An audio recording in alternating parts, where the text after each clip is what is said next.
तो दोस्तों आज फिर हम साथ हैं जीएसएल लाइब्रेरी की एक नई किताब के साथ। किताब का नाम है गिरगिट और मेंढक। उसको लिखा है डॉक्टर रूपेंद्र कवि ने। उसका हिंदी में रूपांतरण या ट्रांसलेशन किया है पंकज चतुर्वेदी ने। चित्र बनाए हैं खेम वैष्णव ने और ये एनबीटी प्रकाशन की किताब है। ठीक है, चलो देखते हैं इस कहानी में क्या है। एक घने जंगल में एक गिरगिट और एक मेढक रहते थे। एक दिन सीबो नाम का एक गांव वाला जंगल गया। वह यह देखकर दंग रह गया कि मेंढक कितना मोटा हो गया है। उस दिन सीबो जलावन के लिए लकड़ी लेने जंगल गया तो उसे पेड़ के तने पर दौड़ता हुआ गिरगिट दिख गया। उसके मुंह से निकल गया, अरे इतना भारी भरकम गिरगिट।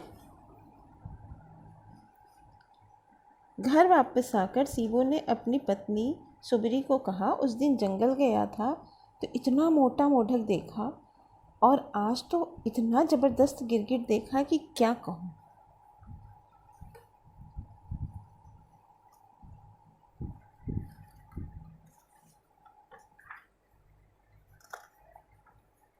अरे वहाँ खाने पीने की भरमार है, जानवर खा खा के तंदुरुस्त हो जाते हैं, सुबरी बोली।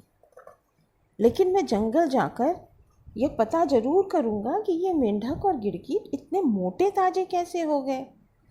अगले दिन भोर होते ही पति पत्नी घने जंगल में पहुँच गए। सीबो के कंधे पर कुल्हाड़ी थी, सुबरी के सिर पे टोकरी थी ताकि साल के पत्ते ले सके। जंगल में उन्होंने देखा कि गिरगिट और मेंढक एक साथ बैठे हैं। सीबो ने दोनों से कहा, हम आपसे एक बात पूछना चाहते हैं। दोनों जानवर एक साथ बोले, पूछो, जरूर पूछो। तुम घर में रहने वाले जीव हो, हम जंगल में रहने वाले। तुम दोनों इतने घने जंगल में रहते हो और तुम्हारी सेहत कितनी अच्छी है। हम पति पत्नी खूब खाते हैं लेकिन हमारे शरीर में नहीं लगता, सीबो ने पूछा।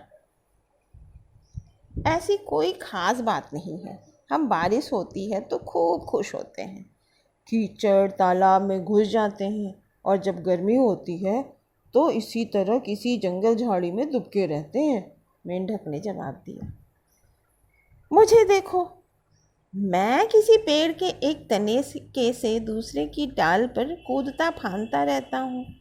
जैसा मौका होता है उसके अनुसार कभी काला तो कभी लाल हो जाता हूँ, गिरगिट ने अपनी तंदुरुस्ती का राज बताया।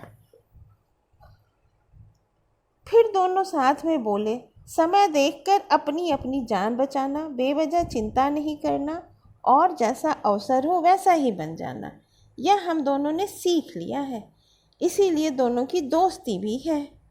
सीबू ने कुछ लकड़ियाँ ली और सुबरी ने अपनी टोकरी में पत्ते भरे। वो गांव लौट आए। दोनों को समझ आ गया था कि जब गिरगिट और मेढक समय का रंग ढंग देखकर खुद को बदल सकते हैं तो वे क्यों नहीं। उन्होंने निश्चय कर लिया, अगर वे बेकार की चिंता कभी नहीं करेंगे और अपने काम में लगन से लगे रहेंगे तो वो स्वस्थ रहेंगे। तभी तो हमारे पुरखे कहते रहे हैं, रंग देखी ढंग बदेया बदेया जंग, यानी समय से के साथ काम करो तो शरीर पुष्ट रहता है।